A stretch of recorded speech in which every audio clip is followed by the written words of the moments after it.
मधुबनी जिले के फुलपरास में NH57 पर मधेपुरा डीएम की गाड़ी दुर्घटनाग्रस्त मामले में कई प्रिंट एवं इलेक्ट्रॉनिक मीडिया ने तथ्यहीन एवं भ्रामक खबरें चलाई, जो खेद का विषय है। यह बातें मधुबनी एसपी सुशील कुमार ने अपने सभा कक्ष में पत्रकारों को संबोधित करते हुए कहा।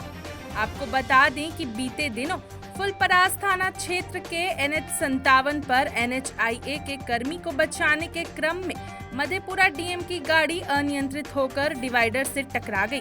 इसी क्रम में एक बड़ा हादसा हो गया। डीएम की गाड़ी से 31 वर्षीय गुड़िया देवी एवं उसकी पुत्री 4 वर्ष आरती कुमारी की कुचलकर मौके पर ही दर्दनाक मौत हो गई। वहीं 2 मजदूर की हालत अत्यंत गंभीर देखते हुए DMCH रेफर कर दिया गया, जिसमें इलाज के दौरान एक मजदूर की मृत्यु हो गई। एसपी सुशील कुमार ने बताया कि जिस दिन घटना घटी उसी दिन मधुबनी पुलिस के द्वारा सोशल मीडिया के कई प्लेटफॉर्म पर घटना का विवरण पोस्ट किया गया था। इसके बावजूद कई प्रिंट मीडिया एवं इलेक्ट्रॉनिक मीडिया ने इसे संज्ञान में लिए बिना तथ्यहीन एवं भ्रामक खबरें चलाई। इस मामले की जांच की गई और परिवहन एक्ट एवं सुप्रीम कोर्ट के गाइडलाइंस के अनुसार आवश्यक कार्रवाई की गई। एसपी ने बताया कि अन्य बिंदुओं पर जांच जारी है। मृतक के परिजनों को उचित मुआवजा मिले, इसके लिए सरकार को पत्र लिखा गया है। मधुबनी से ब्रह्मदेव प्रसाद यादव की रिपोर्ट। 21 नवंबर को फुलपरास NH57 पे पुरवारी टोल के पास जो डीएम मधेपुरा की गाड़ी से एक्सीडेंट हुआ था, उसके बारे में आज एक पीसी हम लोगों ने बुलाया है, क्योंकि हम लोग देख रहे थे, हम लोगों ने देखा है कि कुछ मीडिया जो है लगातार इसमें भ्रामक तथ्य प्रिंट कर रहे हैं और पब्लिश कर रहे हैं। तो ये ज़रूरी है कि उस पर जो क्लैरिफिकेशन है वो हम लोग दें। हम लोगों ने पहले भी क्लैरिफिकेशन अपने सोशल मीडिया हैंडल पर डाला हुआ है। कुछ प्रिंट मीडिया ने या जो इलेक्ट्रॉनिक मीडिया है वो उस चीज़ों का संज्ञान में न लेते हुए तथ्यहीन चीज़ों को चलाया गया है उनके द्वारा, जो कि काफ़ी खेदजनक है। तो उसी के लिए हम लोगों ने आज ये बुलाया है। अब घटना का सार ये है कि 21 तारीख को जो है लगभग सुबह 8 बजे के आसपास में पुरवारी टोल के पास फुलपरास थाना अंतर्गत NH57 है, उसी पे गाड़ी मधेपुरा डीएम की गाड़ी जा रही थी।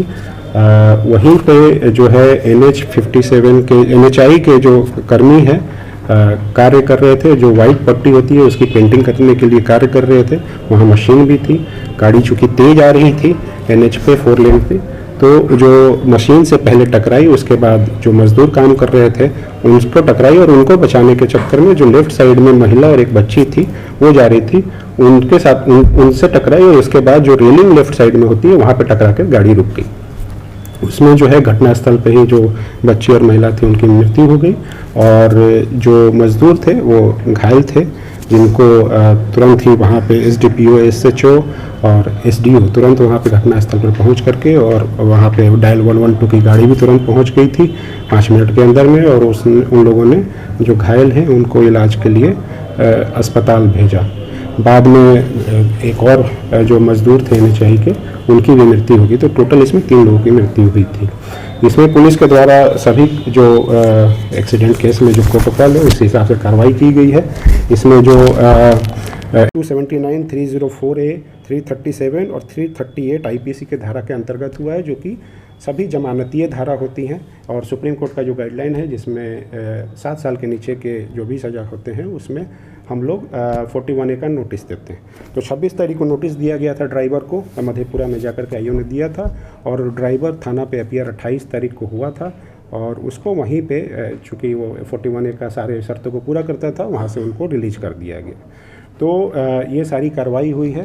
उसके अलावा जैसा मैंने बताया कि FSL और MBI का भी सारी जांच हुई है। FSL का रिपोर्ट अवेटेड है। उसके अलावा जो मुआवजा की सारी चीज़ें थी उस पे हम लोगों ने प्रतिवेदन समर्पित कर दिया है। पारिवारिक मुआवजा का सारा प्रतिवेदन समर्पित हो गया, जिसमें उनको बस 1 से 2 दिनों के अंदर में वो लाभ भी मिल जाएगा। जो ज्वाइंट इंस्पेक्शन का रिपोर्ट होता है वो हर एक्सीडेंटल केस में IRAD सॉफ्टवेयर होता है, IRAD वेबसाइट है जिसका फुल फॉर्म होता है इंटीग्रेटेड रोड एक्सीडेंट डेटाबेस, उसमें भी अपलोड कर दिया गया है और जो एक PHQ को रिपोर्ट भेजा जाता है वहाँ भी भेज दिया गया। एसडीपीओ के द्वारा इसमें सुपरविजन भी कर दिया गया है और अन्य बिंदुओं पर जांच जारी है। तो यही जो है सारी जो प्रोटोकॉल है एक्सीडेंट का, एक्सीडेंटल केस में अनुसंधान को, सारी चीज़ों को पूरा किया गया है। पर यह है कि कुछ मीडिया इसमें ये बताने की कोशिश कर रही है तथ्यहीन चीज़ों को कि पुलिस जो है मदद कर रही है। ऐसा कुछ नहीं है। जो नॉर्मल एक्सीडेंटल केस में कार्रवाई होनी चाहिए, जो विधि सम्मत कार्रवाई होनी चाहिए, वो सारी चीज़ें की गई अब तक। तो गाड़ी पता जैसा पहले कहा जा रहा था कि गाड़ी में तकनीकी खराबी थी। नहीं, MBI रिपोर्ट है, उसमें किसी तरह का तकनीकी खराबी नहीं पाया गया। और दूसरा कि DM मधेपुरा ने एक NHAI को पत्र भी लिखा है उस क्या में कि उनकी गलती है, NHAI की, मजदूर उस पर काम कर रहे थे। ये सारा अनुसंधान का, जैसा मैंने बोला कि सारी अनुसंधान की विषय वस्तु है जिस पर हम लोग अभी अनुसंधान कर रहे हैं। जो अभियुक्त, जो मेन अभियुक्त था ड्राइवर, उस पर हम लोगों ने कार्रवाई की है। और भी जो सारी टेक्निकल चीज़ें हैं, उस सारी चीज़ों को हम लोगों ने करवाया। FSL हो या MBI की इंस्पेक्शन हो, सारी चीज़ें की गई। घटना समय DM मधेपुरा उस गाड़ी में थे या नहीं? देखिए, चूँकि ये क्रिमिनल केस है, क्रिमिनल केस में खास करके एक्सीडेंटल केस में चालक कौन है उस पर ज़्यादा हमारा फोकस होता है। तो हम लोगों ने उस पर अभी अनुसंधान किया है। अब उसमें बैठे हुए कौन थे, इन सब चीज़ों पे अब आगे भी अनुसंधान में